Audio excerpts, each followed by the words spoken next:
Hi, I'm Herald-Tribune theater critic Jay Handelman, and I don't usually get dressed like this to go to the office, but it's a special day because we're beginning to announce the Handy Awards, the 25th, almost annual Handy Awards, recognizing the best of local theater and the professional and community theaters. And you have a chance to select your own favorites in the Curtain Call Awards, but I'll tell you more about that in a moment. So I'm not going to be revealing everything right now. You're going to have to go onto our website at ticketsarasota.com/Handy Awards, and you can see all the nominees and all the winners, and some photos as well. So we're going to start with the play categories, and we're going to start with the best production of a play. And this year included a real variety of shows. It included the debut of the Urbanite Theater with their play Chicken Shop. Florida Studio Theater had Dancing Lessons and Fly. And the Oslo Repertory Theater had Good People and Sotto Voce, and the FSU Oslo Conservatory had a very ingenious production of As You Like It by William Shakespeare. But my choice was Fly at Florida Studio Theater, which was an inventive look at the Tuskegee Airmen, their bravery, and all the horrors that they went through to serve their country. Now we move on to Best Actor in a Play, and we're combining professional and community theaters in these categories. So I have included among my nominees Larry Alexander in Art at the Banyan Theater, David Breitbarth in Both Your Houses at Oslo Rep, E. Manny Cadet as W.E.B. Du Bois in Knock Me a Kiss at the West Coast Black Theater Troupe, Joseph Flynn, who played a young Hendrix in Chicken Shop at the Urbanite, and Peter Thomason as Matthias in My Old Lady at the Banyan. But my choice was Jason Cannon, who played an autistic professor who hires a young woman to give him some dancing lessons to prepare for a banquet that he has to go to receive an honor. And he just captured all the different tics and nuances this character required. It was a really remarkable performance.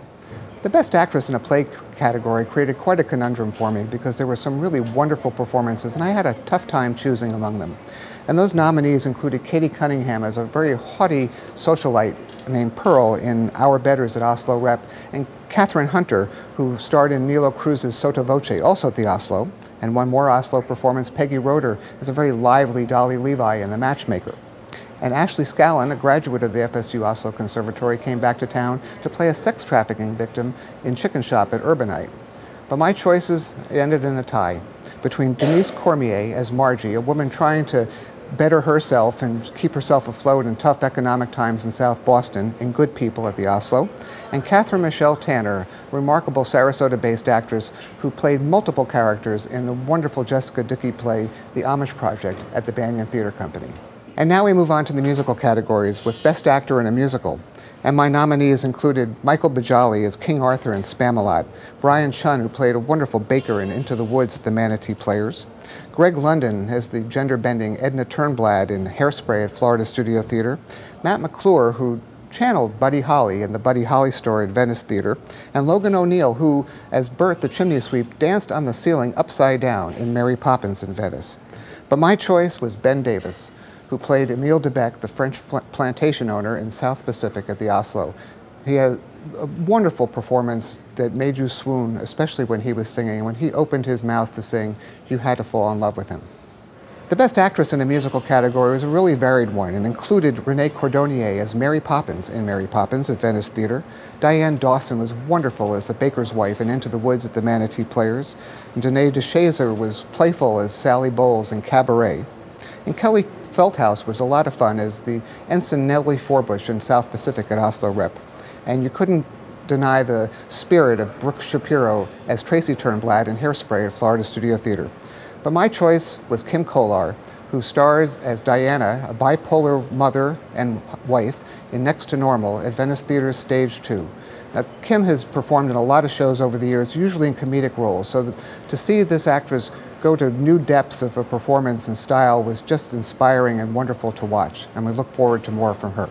And now we come to Best Production of a Musical, one of the favorite categories among Handy Award readers.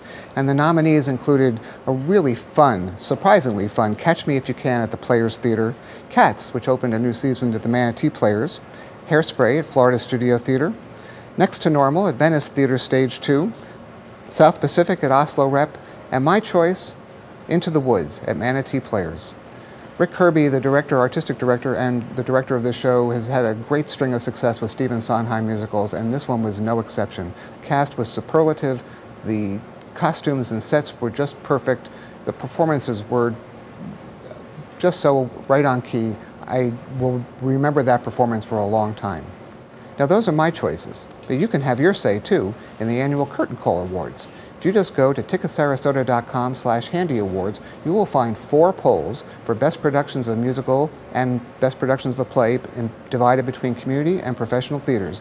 You'll see all the shows listed there. All you have to do is vote. Apparently you can vote more than once, and the balloting is going to be running through September 16th at about midnight, maybe a few minutes earlier, so you have plenty of time to cast your ballot, and we'll be publishing the results of the Curtain Call Awards in the Arts section on September 20th. So most importantly, the Handy Awards were really never intended to be a competition, but more of a celebration of all the wonderful things we get to see on stage every year. So please join me in raising a glass and celebrating a toast to all the wonderful performers, designers, directors, and all those theaters that keep us entertained all year. And please, as always, give them a hand. Cheers.